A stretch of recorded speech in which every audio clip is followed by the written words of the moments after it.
The smoke still rose from what used to be her home. Anya stood at the edge of the clearing, her hands shaking as she looked at the blackened logs and twisted metal. Yesterday, this had been her cabin, the place where she and her late husband had built a life together. Now it was nothing but ashes and ruin. The smell of burned wood filled her nose. Her eyes stung from more than just the smoke. Everything she owned was gone. The quilts her mother had made, the books she read on winter evenings, the rocking chair where she used to sit and watch the sunset. All of it had turned to ash while she was away in town getting supplies. She walked closer, her boots crunching on the scorched ground. The heat from the fire still warmed the earth beneath her feet. This was no accident. The tracks around her property told the story. Many horses had been here. Men had come to her land and destroyed everything she had worked for. Anya knelt in the ashes, running her fingers through the debris. Her hand hit something hard and cool beneath the soot. She pulled it free, and her breath caught in her throat. It was her husband's rifle, the Winchester he had kept above the door. Somehow, it had survived the fire. The wood stock was charred but solid. The metal barrel was still straight and true. She held the rifle in her hands and felt something change inside her. The grief that had weighed her down shifted into something harder and colder. This rifle was more than just a gun. It was the last piece of her old life, and it would be the tool of her new purpose. Anya had never been much of a fighter. She was a homesteader who knew how to work the land, tend animals, and make a life from nothing. But as she stood there holding that rifle, she made a decision. The men who did this would pay. She would learn to use this weapon. She would find who burned her home, and she would make them answer for what they had done. The next days were hard. Anya set up a rough camp at the edge of her ruined property. She practiced with the rifle from sunrise until her shoulder ached and her ears rang. At first she could barely hit a tree from 20 paces. The gun kicked like a mule and left dark bruises on her shoulder. She wasted precious ammunition, learning how to hold it steady, how to breathe when she squeezed the trigger, but she kept at it. Each morning when the sun came up, she was back at practice. She learned to brace the rifle properly. She learned to lead a moving target by shooting at rabbits and birds. Her aim got better. Her hands stopped shaking. After 2 weeks, she could hit a tin can from 50 yards away. While she practiced, she also asked questions. She rode to the nearest farms and talked to her neighbors. Most were too scared to say much, but old Tom Baker finally told her what she needed to know. A cattle baron named Brody had been pushing out the small landowners. He wanted to build a cattle empire and needed their water rights. When people refused to sell, bad things happened to them. Brody operated out of the town of Dry Hollow, a day's ride to the west. He had a dozen hired guns working for him, men who enjoyed their work a little too much. Tom warned her to stay away, to start over somewhere else, but Anya had already made up her mind. She rode into Dry Hollow as the afternoon sun beat down on the dusty main street. The town was bigger than she expected, with a 2-story hotel, 3 saloons, and a proper bank. She tied her horse outside the general store and went inside to buy more ammunition. The shopkeeper looked at her strangely, but took her money without asking questions. That evening she sat in the corner of the largest saloon, her hat pulled low over her face. She nursed a single beer and listened. It didn't take long before she heard what she was looking for. 3 men at the bar were laughing about something, and one of them said it loud enough for half the room to hear. You should have seen how fast that homesteader woman's place went up. Like dry kindling in July. Bet she's halfway to California by now. The other men laughed. One of them added that Brody would be pleased. They had cleared another parcel for his expansion.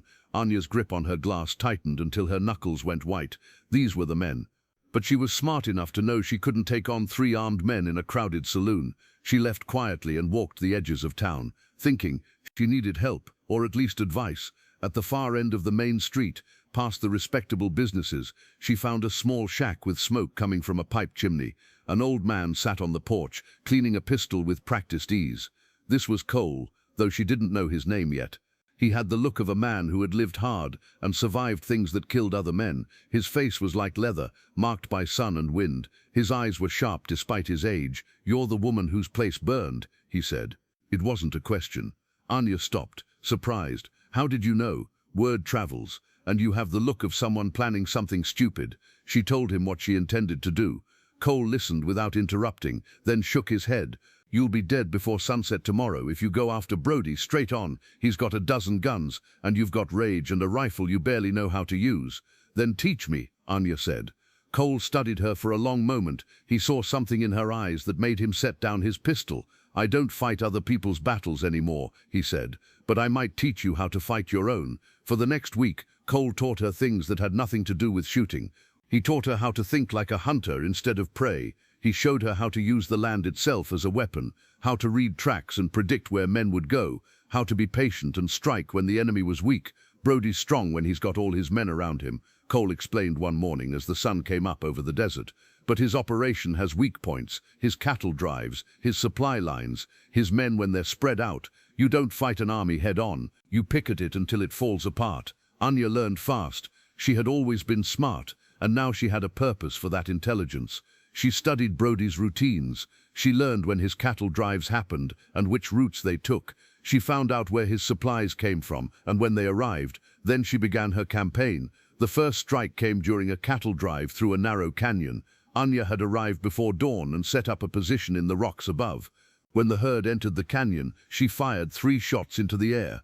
The sound echoed off the walls like thunder. The cattle, already nervous in the confined space, panicked. They turned and ran, scattering in every direction. It took Brody's men 3 days to round them all up, and they lost a dozen head in the chaos. A week later, a supply wagon headed for Brody's ranch never arrived. Anya had blocked the trail with fallen trees during the night. When the driver stopped to clear the path, she put a bullet through each of the wagon wheels. The driver ran, leaving the supplies to rot in the sun. She became a ghost haunting Brody's operation. His men started jumping at shadows. They told stories about a spirit of vengeance that could appear and disappear like smoke. Some of them quit rather than face this invisible enemy. During one of her raids on Brody's outer properties, Anya found something that changed everything. In an abandoned line shack, she discovered papers, records that Brody had kept of all the families he had driven off their land. There were dozens of names. Her revenge became something bigger. This wasn't just about her anymore. She brought the papers to Cole, who read them with a grim expression. "This is evidence of crimes," he said, "but the sheriff won't act on it. Brody owns him. Then I'll make Brody weak enough that even a bought sheriff will have to act," Anya replied. Her attacks grew bolder. She burned one of Brody's hay barns, making sure it was empty of animals first. She spooked his horses the night before he was supposed to sell them to the army. Each strike cost him money and made his men more nervous. Finally, Brody had enough. He sent word through the town that he had taken the Miller family hostage at his ranch. They were innocent farmers who had refused to sell to him. If the ghost didn't show herself by sunset the next day, the family would suffer. Anya met with Cole one last time as the morning sun painted the desert gold. "This is a trap," Cole said. "I know, but I can't let that family suffer for my war." Cole nodded slowly. "Then we do this smart. I'll create a diversion at sunset on the west side of his ranch, draw most of his men away. You slip in from the east and get to Brody. You said you don't fight other people's battles. This stopped being just your battle when I saw those papers. Brody's hurt too many people. It's time someone stopped him." The next day, as the sun started to sink toward the horizon, Anya approached Brody's ranch from the east. She heard gunfire and shouting from the west side where Cole was raising hell. Most of the guards ran toward the noise, leaving only 2 men at the main house. Anya dealt with them quietly, using skills Cole had taught her. She slipped into the house through a side door. She found the Miller family locked in a root cellar and told them to stay quiet and wait. Brody was in his study, standing at the window watching the commotion at the west pasture. He turned when he heard her cock the rifle. "So you're the ghost," he said.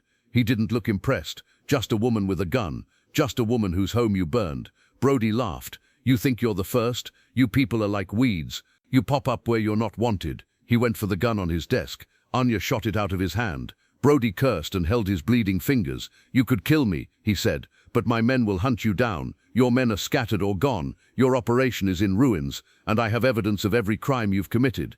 As if on cue, she heard horses approaching, but instead of Brody's men, it was the sheriff with a group of deputies. Cole had convinced him that with Brody weakened, it was safe to finally do his job. The sheriff arrested Brody for the kidnapping of the Miller family. With that crime proven and witnessed, the other evidence Anya had gathered would be heard. Brody's empire crumbled in a single day. Anya made sure the stolen lands were returned to the families who had been driven off. Some came back, others had moved on, but justice had been done. On a morning 2 weeks later, Anya stood at the ruins of her cabin one last time. She set the rifle down gently among the ashes. Her fight was over. She had thought revenge would fill the empty place inside her, but instead she had found something else. She had found her own strength. Cole met her at the edge of the property, with 2 horses packed for travel. "Where will you go?" he asked. "Somewhere new, somewhere I can build again." After what you did here, you could stay. People respect you. Anya shook her head. This place will always be about what I lost and what I had to become. I want to be somewhere that's about what I can create. She climbed onto her horse and looked back once at the ruins. The rising sun turned them gold, almost beautiful. Then she turned away and rode toward her future. True strength isn't about never getting knocked down. It's about what you do when you get back up. It's about fighting for what's right, even when you're outnumbered. And sometimes it's about knowing when the fight is over and it's time to build something new. What did you think of Anya's journey? Did she make the right choice in the end? Let me know in the comments below. And if you enjoyed this story of courage and justice in the Old West, make sure to hit that like button and subscribe for more tales of human strength and determination.